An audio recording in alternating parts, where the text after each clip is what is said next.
Negara Indonesia memiliki iklim tropis yang sangat cocok digunakan untuk beternak sapi.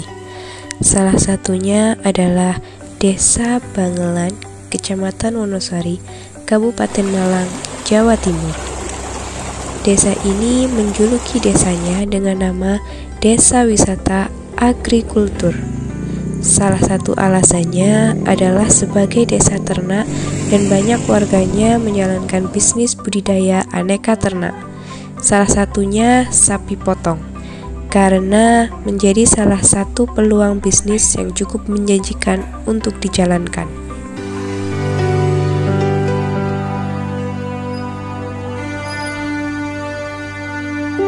Salah satunya adalah seorang guru SMP ini. Meskipun sudah PNS, tetapi masih melirik peluang usaha pengemukan sapi. Guru yang juga ketua kelompok tani Desa Bangelan ini fanatik dengan penggunaan pakan silase. Nah, apa alasannya? Bagaimana mengajar sambil ngarit dengan populasi sapi lebih dari 20 ekor? Hingga berapa keuntungan yang diperoleh dan penjelasan lainnya? Yang ingin menimba ilmu ternak dengan cara simpel, simak terus video panjang ini sampai selesai. Jangan diloncat-loncati ya. Dan tetap kita ingatkan, untuk yang belum subscribe, silakan di-subscribe dulu dan aktifkan tombol loncengnya supaya nggak ketinggalan video-video terbaru kita. Oke?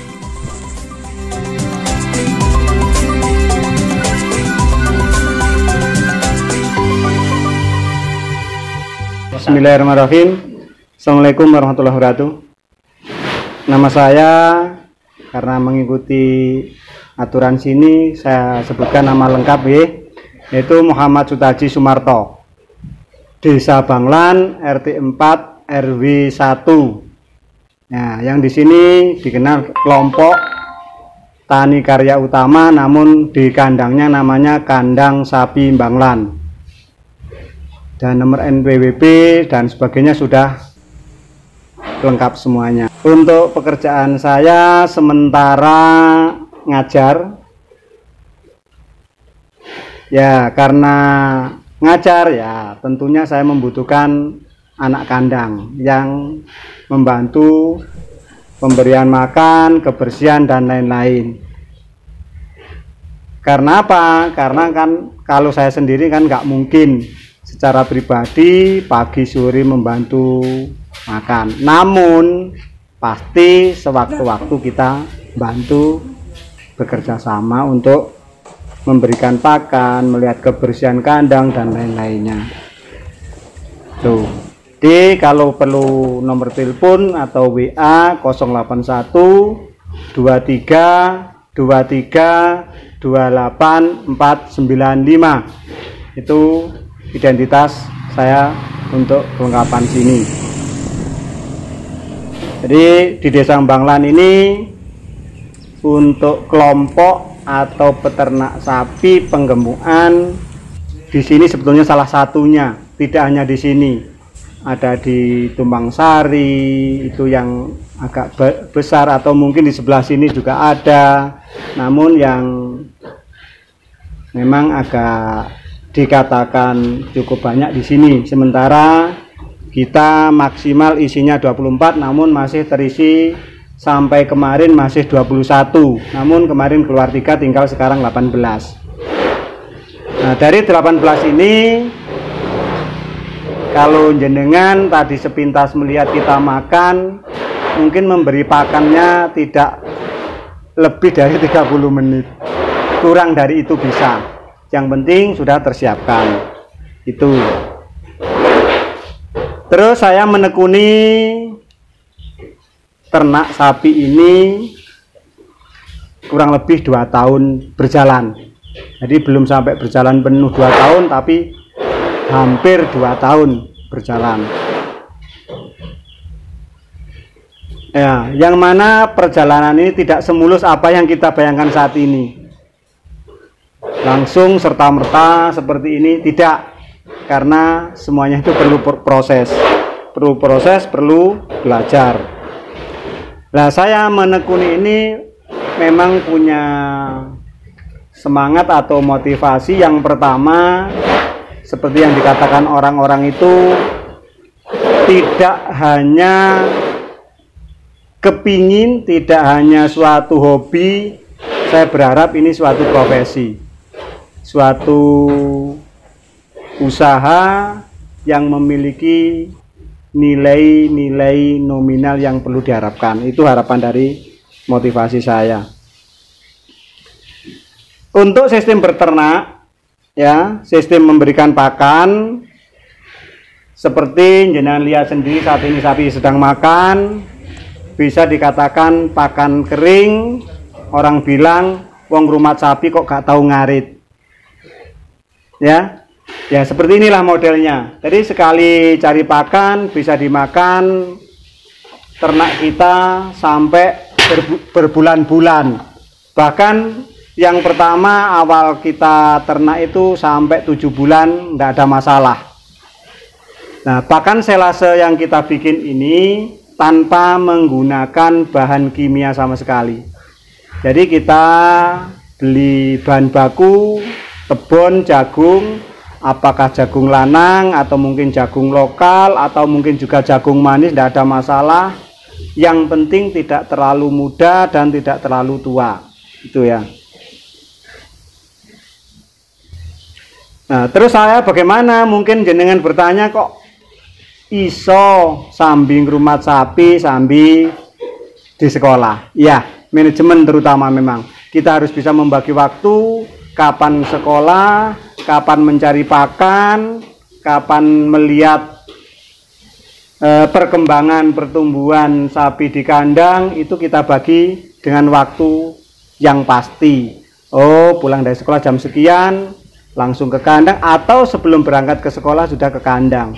Itu yang harus kita lakukan supaya apa? Setiap saat kita bisa ngecek. Nah, terus pola makan yang dilakukan seperti ini, orang mengatakan secara umum mudah. Kenapa dikatakan mudah? Karena kita menggunakan comboran kering. Betul dikasih makan tambahan seperti sentrat, tapi tidak seperti teman-teman yang lain menggunakan air yang banyak. Kita air cukup disediakan saja. Karena cukup disediakan, dari kebutuhan minum sapi sesuai dengan kebutuhan. Tidak kita paksa, kita suruh minum sebanyak mungkin supaya kelihatan gemuk. Itu tidak suka. Karena apa? Kalau saya mengamati belajar sekian lama itu ada dampak positif dan dampak negatif jika menggunakan comboran basah. Alangkah lebih baiknya menggunakan comboran kering. Nah, resep comboran kering ini saya mengamati yang pertama ada beberapa kelebihan. Kelebihan yang pertama, kita mudah memberikannya, nggak ribet, sangat cepat. Yang kedua, jika tersisa kita tidak membuang pakan atau sentrat. Mungkin jenengan juga berpikir, loh, kalau seperti itu nanti akan memiliki cross nilai pakan tinggi. Tidak. Kita memberikan pakan sentrat itu 1% dari berat badan. Katakanlah kalau berat badannya 6 kintal, itu kurang lebih 6 kilo sekali makan. Berarti sehari 12 kilo. Nah, ini 12 kilo ini bisa diberikan bisa diberikan 2 kali, bisa diberikan 3 kali. Kalau saya yang pagi kurang lebih 5-6 kilo, siang 6 kilo, malam masih saya tambah kalau mendekati untuk dikeluarkan. Itu pun kadang-kadang masih saya tambah dengan pakanan tambahan yang lain, seperti katakanlah saya berikan pok dan lain-lain. Yang jelas untuk mempercepat pertumbuhan tergantung kita sendiri yang berpikir. Terus biaya kalau kita hitung 6 kilo sekali makan, katakanlah di sini sampai 12 kilo, tinggal mengalikan untuk sentrat. Kalau 3.000 katakanlah berarti 12 kali 3.000. Itu kalau 3.000.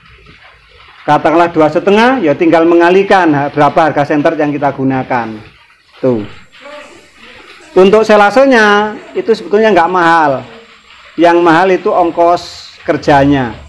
Tapi kalau kita hitung, terus sapi satu itu sehari tidak lebih dari 5.000 untuk pakan selasenya, tidak lebih dari situ. Nah, kelebihan menggunakan pakan yang saya katakan selase atau orang mengatakan fermentasi sebetulnya sama saja, hanya bedanya kalau orang-orang mengatakan fermentasi kan menggunakan bahan bakteri. Kalau kita mengatakan selase tidak menggunakan bakteri dari bahan-bahan yang lain.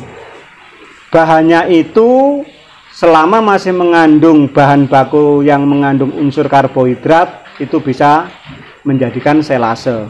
Karena mikrobanya bahan makanannya dari karbohidrat yang tersedia. Nah, seperti yang saya jelaskan di awal tadi, sehari itu memberikan makan cuma 2 kali, pagi dan siang. Pagi katakanlah sekitar antara jam 6 sampai jam 7. Atau mungkin kalau Anda agak sibuk sedikit sampai jam 8. Yang penting jamnya rutin. Jam 7 ya jam 7, jam 6 ya jam 6. Yang penting setiap kali kita kasih makan jamnya rutin sekitar jam segitu. Terus siang sekitar jam 3. Loh, kenapa ini tadi kok diawali jam segini? Nggak ada masalah. Yang penting 2 jam 3 itu kan sudah mulai sapi tidak tidur lagi. Kalau sapi dalam kondisi tidur tidak boleh diganggu karena apa? Proses pembuatan daging. Nah, selama beternak kurang lebih hampir 2 tahun ini, kendala yang pertama adalah harus dan selalu belajar mencari bibit dan jenis sapi. Tidak serta-merta sapi yang kita terima, sapi yang kita pelihara langsung bisa tumbuh dengan baik. Karena apa? Pengalaman saya yang selama ini saya terima, saya pelajari, jenis sapi berpengaruh terhadap proses penggemukan. Pengalaman yang pernah terjadi di sana sini jika mengalami itu adalah ada beberapa kendala. Yang pertama pernah kejadian sapi jatuh, nggak bisa jalan. Contohnya seperti itu. Karena apa? Biasanya kita tidak berpikir kebersihan kandang, karena sapi makannya seneng, gerakannya lincah, bangga. Akhirnya apa? Sampai jatuh dan tidak bisa berdiri. Itu kendala yang pernah kita alami. Tindakan saya waktu itu yang pertama, kita berhubungan dengan orang yang ahli. Nah, kalau di sini saya selalu berkomunikasi. Yang pertama, memang saya dari awal berdiri berkomunikasi langsung dengan dinas peternakan. Yang kedua, orang kita, keluarga kita yang punya pengalaman dalam medis. Tentunya tidak perlu saya sebutkan namanya, nanti banyak yang tahu. Kalau saya sebutkan namanya nanti ini sudah banyak yang kenal ya. Ini selama kita ada kendala, itu yang saya hubungi pertama. Selain jenengan paham sendiri, kita sudah menyiapkan obat-obatan. Jadi kita punya kotak obat, jenis obat apa saja yang dibutuhkan nantinya. Bukan kita menyiapkan penyakit, tidak. Menyiapkan obat jika nanti ada kendala sewaktu-waktu. Jadi nggak gupuh. Ya mungkin kalau sewaktu memang butuh yang lain, itu kita komunikasi dengan orang yang ahlinya, spesialisnya. Nah, kenapa kok saya jadi seorang guru kok senang dengan ternak? Ya seperti yang saya katakan di awal. Yang memang yang mengawali saya itu terhipnotis orang-orang kok terlihat adem, ayem, enak, nikmat orang memelihara sapi. Akhirnya saya ikut. Makanya setelah ini saya disimpulkan oleh teman-teman yang lain, juga teman-teman ngarit, ternyata proses merawat sapi itu bukan hanya hobi, tapi sekarang menjadikan profesi. Profesinya apa? Ya kita hitung sendiri nanti. katakanlah kita beli sapi harga 20 juta. Dalam waktu 3 bulan kita jual sudah laku berapa? Nah, selama ini yang sering saya ceritakan kepada Mas Aprol itu minimal nggak dapat sisa itu 750 sampai 1000 per ekor. Itu bersih. Katakanlah kita mengatakan nggak usah tinggi-tinggi, bersih 750 atau 500 satu ekor. Kalau kita memelihara 5, setiap bulannya sudah berapa? Tinggal mengalihkan. Tapi pernah saya sampaikan kepada Mas Aprol itu satu bulannya kotor lebih dari 2000 satu ekor. Tapi rata-rata seperti itu selama kita tidak salah memilih benih. Tapi kalau salah memilih benih, ya kadang-kadang kembali ke sentrat dan tenaganya saja. Terus untuk mungkin perlu kita sampaikan kepada teman-teman yang lain, ada yang lebih mudah kita lakukan, lebih gampang kita lakukan. Kenapa kita mempersulit diri, menyiksa diri kita? Contoh sekarang, saya menggunakan katakanlah limbah jagung. Nah, kalau sudah menggunakan limbah jagung seperti ini, bisa digunakan untuk makan 1 bulan, 2 bulan tanpa ngarit. Kenapa setiap hari kita harus ngarit? Kan lebih enak kan? Biaya sekali keluar, dikurskan hitung-hitung sekian biayanya. Setelah itu kita nyantai tinggal makan. Kalau kita berpikir untuk ngarit setiap hari, katakanlah sekali ngarit kita dikasih ongkos 50.000, katakanlah, apa ya mau?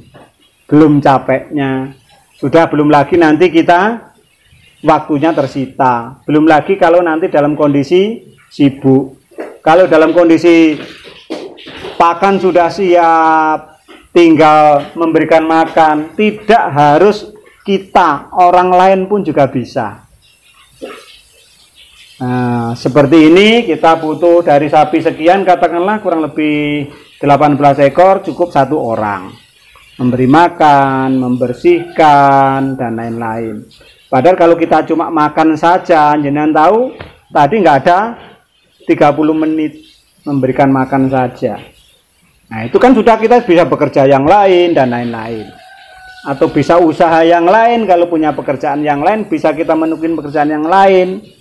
Nah, satu sisi yang lain, inilah yang harus kita pikirkan untuk teman-teman yang ada di luar sana. Kenapa kita bisa seperti ini kok masih tetap menggunakan yang manual? Walaupun orang mengatakan manual itu dianggap celengan, ya sama saja sebetulnya. 10 tahun kita berjalan, katakanlah nanti punya hasil berapa, sama seperti itu. Kalau kita teruskan, lebih enak yang seperti ini. Mungkin itu yang, nah kalau kita berpikir seperti itu, berpikir maju ke seperti itu, berarti tidak 1-2 orang yang hanya bisa melakukan, tapi semuanya bisa melakukan proses seperti saya.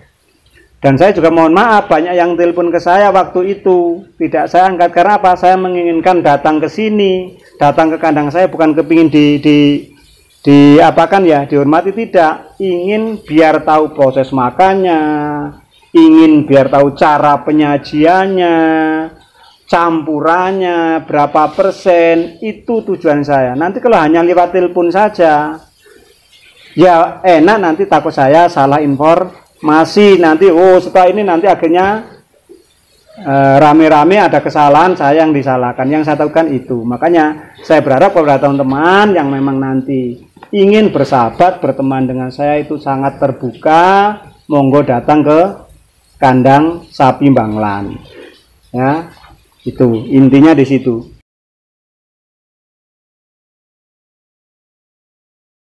Cara penyajiannya, yang pertama kita hamparkan selase. Kita kasih campuran seadanya dulu. Yang penting yang agak menggumpal itu kita pecah, kita longgarkan, kita kasih sentrat. Setelah kita kasih sentral, kita campur sambil melonggarkan tadi, baru ambil sesuai ukuran kurang lebih bak kecil tadi mana? Nah, bak kecil hitam itu yang saya gunakan untuk menyajikan tadi kurang lebih 7 kilo tadi, itu kita letakkan pada pakan, tempat pakan ya.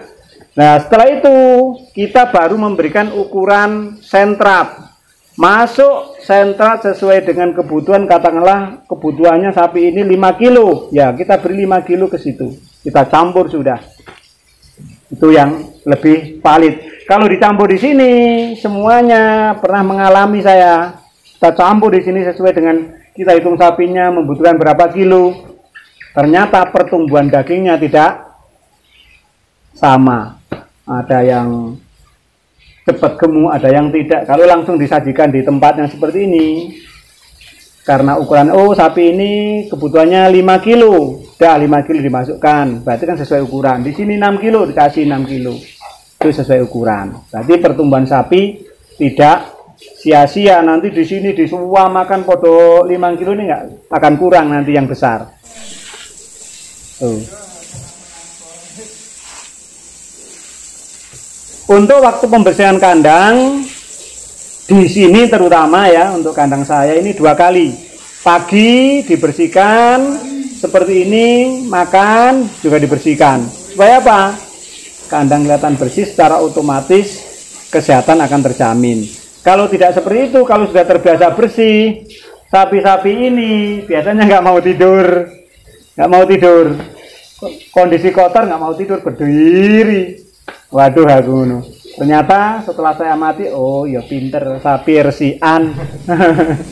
Untuk peternak-peternak awal, jangan bosan-bosan belajar. Saya belajar itu tidak 1-2 tempat, ke sana kemari, baik itu dengan Mas Aprol atau mungkin yang lainnya, kemana ada informasi yang jelas, saya datangi untuk belajar.